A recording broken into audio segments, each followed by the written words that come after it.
The Artistry of Dr. William Billy Taylor, a composition simply entitled Bit of Bedlam.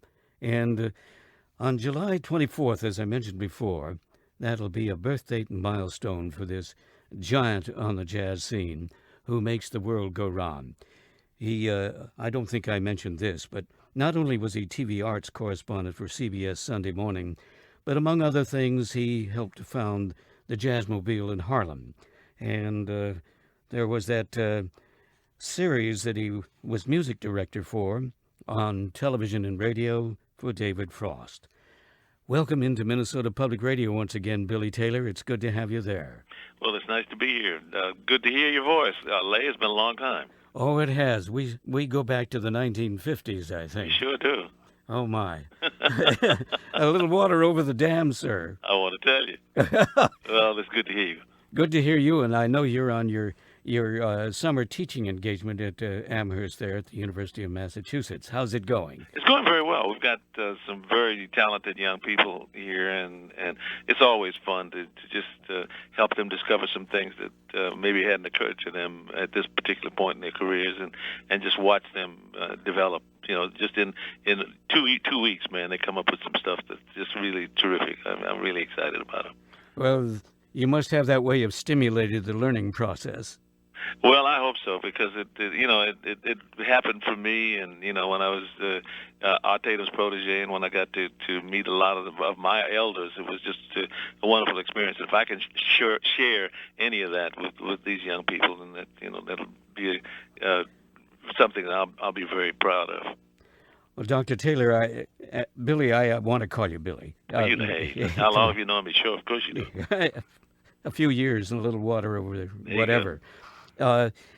Going back to those early days, I thought maybe we might listen along with everyone out there to a small group with a saxophonist who probably had a great deal to do with stimulating you. And here's the music, and let's listen.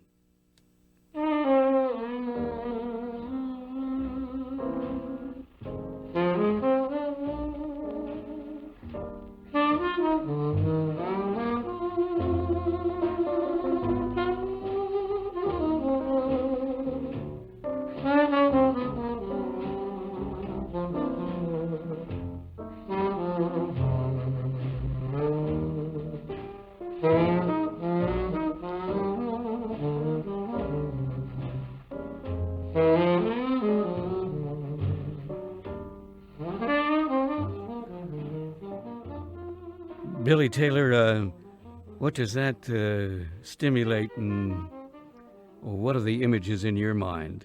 Well, it's been Webster playing U.B. Blake's "Memories of You," and that really takes me back with two people that were really very special to me, but especially Ben, because he gave me my first job on 52nd Street. The Three Deuces. Yeah. Can you describe that environment for us? So many of us haven't been there. It was really wonderful back in those days, because 52nd Street in those days wasn't. You didn't have the big buildings that you have there now. They were all small houses. The 52nd Street were private houses, and those houses had been in the Prohibition days had been used as speakeasies, and so there were not the basements of the houses were where all the famous clubs were, the Onyx Club and the Three Deuces and the other clubs like that. Your first street academy, so to speak. That for sure. It was really schooling for me. Let's listen to another flash of sound and light. This pianist right over here.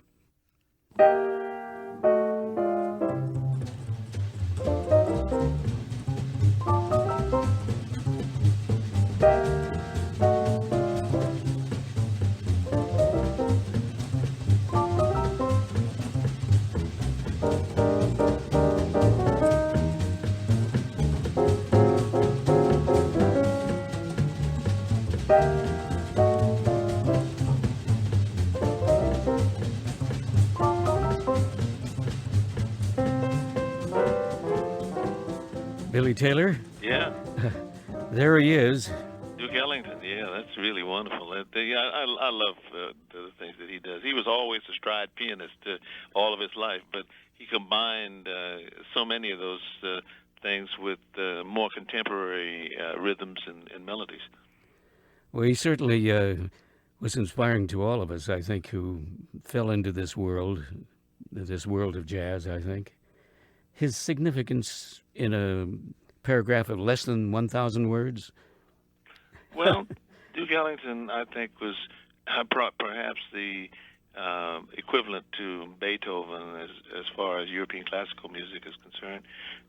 He really created so much and laid out such a large palette for other people to work with that it's not to diminish the other wonderful people that were around him or were around during his period, but he just seemed to crystallize so many things that were important. For instance, his discovery of the kinds of things that Billy Strayhorn did, and the kinds of things that were a part of that band in the '40s, where Jimmy Blanton was important. I mean, that changes what they did in that band changed the way bass players played forever. I mean, after that, bass players played totally differently. And they moved it up front. Sure. Duke Ellington's impact on you. Well, he had an early effect on me. I grew up in Washington, D.C., and I met him briefly when he came to play the Howard Theater at one time. He didn't remember me, but it was a very important moment for me. I met him much later when I came to New York, and Ben Webster introduced me to him.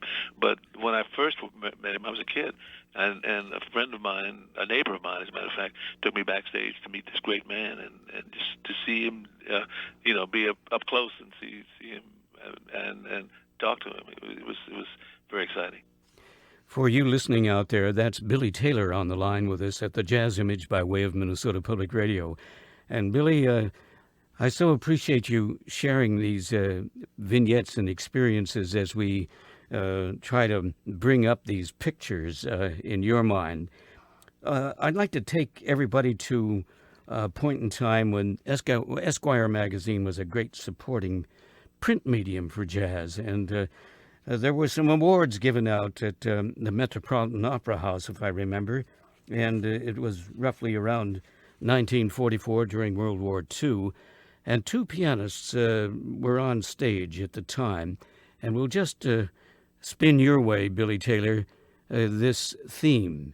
And these two pianists, you can hardly distinguish between the two of them here. They're both playing.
Well, here we are in time.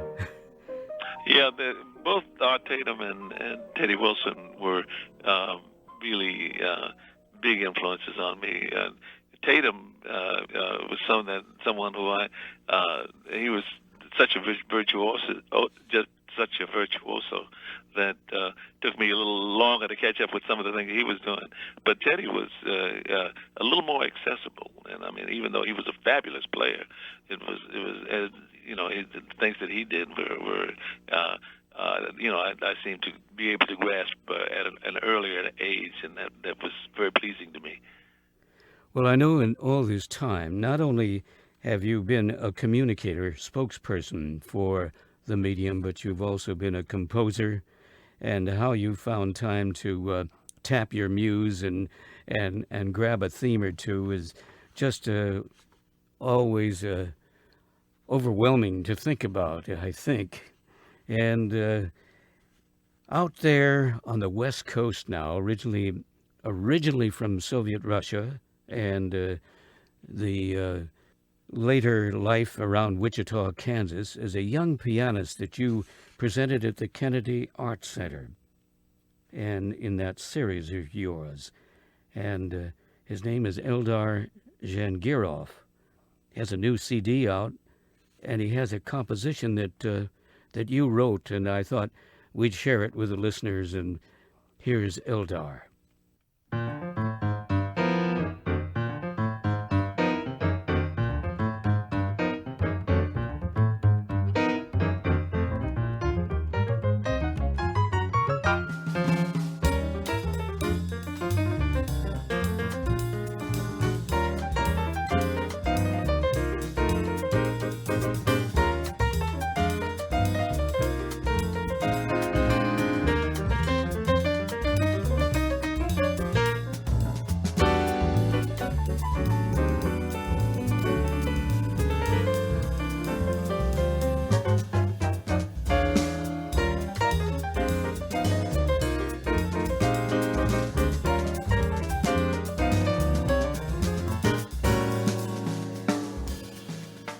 Well, there's Eldar, and there's more of this, and it's a composition by Billy Taylor entitled Capricious.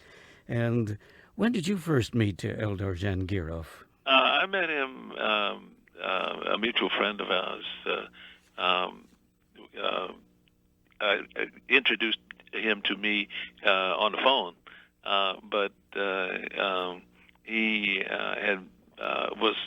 this friend was someone who brought him, effectively bringing him over to Russia with his family, and it was very, very nice because I think he was given some very good advice. Instead of going to New York or Kansas City, from New York or the West Coast, he went to Kansas City, and so his family settled in Kansas City, right in the middle of the country, and he has really developed so much in jazz now. I mean, when I first heard him, he sounded like a combination of Oscar Peterson and Bill Evans, and now he's just in a few years, and he's only 16. He has really come up with something that is personal, and he's really sort of coming through the things that he studied, and really now coming into something that sounds like Eldar. A real signature at the age of 16. That's right. Oh, that boggles the mind, doesn't it? Sure does. Well, this has been true of jazz for years. I mean, Miles was only 18 when he was playing with Charlie Parker, and so a lot of guys. Diz was a teenager when he was playing with Earl Hines, and so it goes around. Billy Taylor, I just want to wish you the very best. Your birthday is coming up on July 24th, and we won't mark the decades. It's the spirit of eternal youth that we wish you. Thank you. And thanks so much for taking time to talk with us, and we have been connecting through the years off and on. Well, it's just nice to hear your voice because it's I go back to listening to you on the radio and enjoying the things that you were presenting even then back in New York, and it's wonderful that you're continuing to do that. So it's good to hear from you. And it's so valuable for all of us that you continue to teach, to write, to perform, and we just wish you lots of good health. Thank you very much. I've been talking with Dr. William Edward Billy Taylor. And you know him if you get up early on Sunday mornings through the CBS Sunday Morning series. TV arts reporter, and also, too, in so many other capacities. A jazz broadcaster, program manager and general manager of WLIB Radio in New York City, a broadcaster at WNEW Radio, and through the years, working with everyone